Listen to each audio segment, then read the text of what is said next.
తెలంగాణ రాజకీయాలు క్రమంగా హాట్గా మారుతూ వస్తున్నాయి. ఇప్పటికే బీఆర్ఎస్ వర్సెస్ కాంగ్రెస్గా రాష్ట్రంలో పొలిటికల్ సినారియో కనిపిస్తుంది. అప్పుడప్పుడు బీజేపీ కూడా మధ్యలో ఈ సినారియోలో దూరుతూ లేకపోతే ఇందులో కల్పించుకుంటూ వాళ్ళు కూడా కాంగ్రెస్ ను టార్గెట్ చేయడమో బీఆర్ఎస్ ను టార్గెట్ చేస్తూ విమర్శించడమో మనం అప్పుడప్పుడు చూస్తూ ఉంటున్నాం. అయితే ఈ మధ్య కాలంలో ఎక్కువగా బీఆర్ఎస్ వర్సెస్ కాంగ్రెస్ గానే మనకు పొలిటికల్ సినారియో కనిపిస్తుంది. బీఆర్ఎస్ నేతలు విమర్శించడమో లేకపోతే అధికారంలో ఉన్నటువంటి మంత్రులు కానీ ఇంకొందరు కానీ నాయకులు కానీ కౌంటర్లు ఇవ్వడమో చూస్తూ ఉన్నాం. అయితే నిన్నటి నుంచి రాష్ట్రంలో ఏలేటి మహేశ్వర్ రెడ్డి వర్సెస్ పొంగులేటి శ్రీనివాసరెడ్డిగా పొలిటికల్ సినారియో మారుతూ వస్తుంది.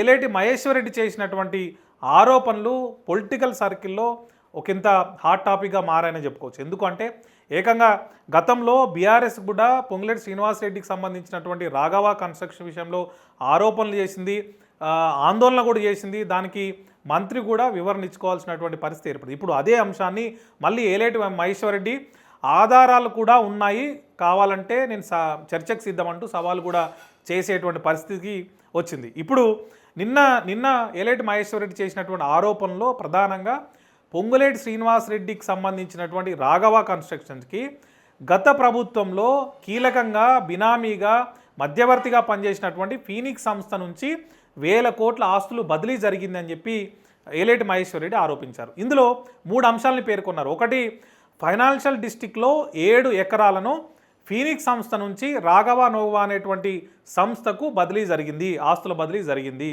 దాంతోపాటు శ్రీశైలం కందుకూరు హైవేలో 400 ఎకరాల భూమి కన్వర్షన్ పేరుతో 30% పొంగులేటి శ్రీనివాసరెడ్డి తీసుకున్నారు అని చెప్పి, అక్రమంగా తీసుకున్నారని చెప్పి ఆయన ఆరోపణ చేశారు. దాంతోపాటు గాజుల రామారంలో 35 ఎకరాలను మంత్రి తన స్వలాభం కోసం క్లియరెన్స్ కూడా ఇచ్చుకున్నాడు, ఆ భూమిని కూడా ఆయన అక్రమంగా తన ఖాతాలో వేసుకున్నారు అని చెప్పి తన రాఘవ కన్స్ట్రక్షన్ సంస్థకు బదిలీ చేసుకున్నారని చెప్పి ఆయన ఆరోపణ చేశారు. ఈ 3 అంశాలు కలిపి మొత్తం 15,000 కోట్ల ఆస్తులుగా ఉన్నాయి. వాటన్నిటిని కూడా ఆయన అప్పనంగా సంపాదించుకున్నాడని చెప్పి దానికి సంబంధించినటువంటి ఆధారాలు కూడా తన దగ్గర ఉన్నాయి, కావాలంటే చర్చకు నేను సిద్ధమంటూ ఏలేటి మహేశ్వర్ రెడ్డి పొంగులేటికి సవాల్ విసిరారు. దీని మీద పొంగులేటి శ్రీనివాసరెడ్డి కూడా కౌంటర్ ఇచ్చారు.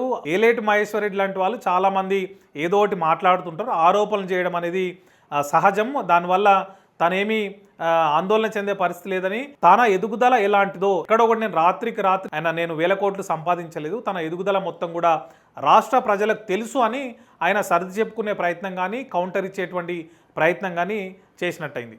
అయితే ఇప్పుడు ఈ ఏలేటి మహేశ్వర్ రెడ్డి చేసినటువంటి ఏవైతే ఆరోపణలు ఉన్నాయో అవి ఖచ్చితంగా పొలిటికల్ సర్కిల్లో ఒక హాట్ టాపిక్గానే కనిపిస్తూ ఉన్నాయి. గతంలో బీఆర్ఎస్ నేతలు కూడా రాఘవ కన్స్ట్రక్షన్ విషయంలో ఆరోపణలు చేశారు. ఇప్పుడు మళ్ళీ ఏలేటి మహేశ్వర్ రెడ్డి కూడా రాఘవ కన్స్ట్రక్షనే టార్గెట్గా చేసుకొని ఆయన ఆరోపణలు చేయడం అనేది మళ్ళొకసారి ఆ ఇష్యూను రేజ్ చేసినట్టు అయింది.